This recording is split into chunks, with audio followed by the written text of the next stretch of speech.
nantinya. Dan kita lihat Nabi SAW setelah hijrah membangun 3 asas. Pertama, mendirikan negara Islam. Beliau yang paling pertama adalah membangun masjid. Dan ini dianjurkan setiap wilayah muslim harus ada simbol masjid. Di mana-mana masjid harus ada. Nabi SAW begitu tiba membangun 2 masjid sekaligus. Masjid Kuba di wilayah Kuba. Dan 4 hari 5 hari setelahnya, 4 atau 5 hari setelahnya membangun Masjid Nabawi. Akhirnya menjadi basis tempat pertemuan kaum muslimin. Karena disitulah mereka menyembah Allah sehari 5 kali, itu minimal yang wajib. Belum kalau mereka datang di majelis ilmu seperti ini, atau mereka melakukan ibadah-ibadah yang lainnya. Karena masjid di zaman Nabi SAW multifungsi. Menyambut tamu, gitu kan, berkumpul, bermusyawarah, sholat.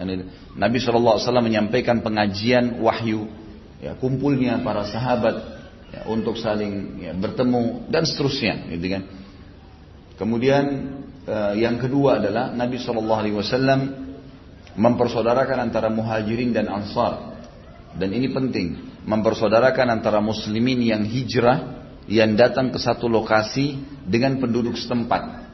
Contoh kasus Jakarta misalnya, mesti bagaimana caranya agar penduduk asli Jakarta dari suku Betawi dipersaudarakan dengan suku-suku yang lain yang datang dari Jawa, dari Sulawesi, dari Irian, dipersaudarakan, ditunjukkan bahwasanya kalian saudara. Perbedaan warna kulit, postur tubuh, paras wajah, jenjang sosial, semua itu tidak berpengaruh dalam Islam. Karena kata Nabi SAW, la farqa baina Arabiyyin wa ajamin illa bittaqwa. Tidak ada lagi perbedaan setelah Islam datang antara turunan Arab atau turunan Ajam, selain turunan Arab, kecuali dengan ketakwaan. Tidak ada lagi penilaian yang lain kecuali ibadahnya. Ya, hubungannya dengan Allah Subhanahu wa taala. Dan ini penting sekali. Ternyata setelah dipersaudarakan antara muhajirin dan ansar, langsung tiba-tiba orang-orang kafir yang ada di Madinah, tepatnya orang-orang Yahudi, mereka jadi tidak bisa membuat makar. Karena sebelum hijrah Nabi SAW ke Madinah, ternyata 2 suku yang dikenal nantinya Ansar, Aus dan Khazraj, dua-duanya ini ternyata sudah sering diadu domba oleh orang-orang Yahudi, sehingga mereka terus berantem, terus perang, ya. Dan ini akhirnya hilang pada saat Nabi SAW persaudarakan di antara mereka. Jadi tidak mudah musuh itu untuk masuk memecahkan kita.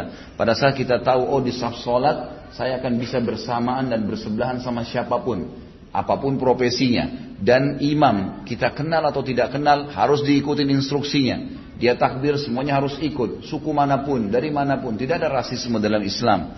Semua yang akan menjadi fanatisme yang kita fanatiki, ya, panduan yang kita ikutin hanya satu, Islam saja. Tidak ada yang lain.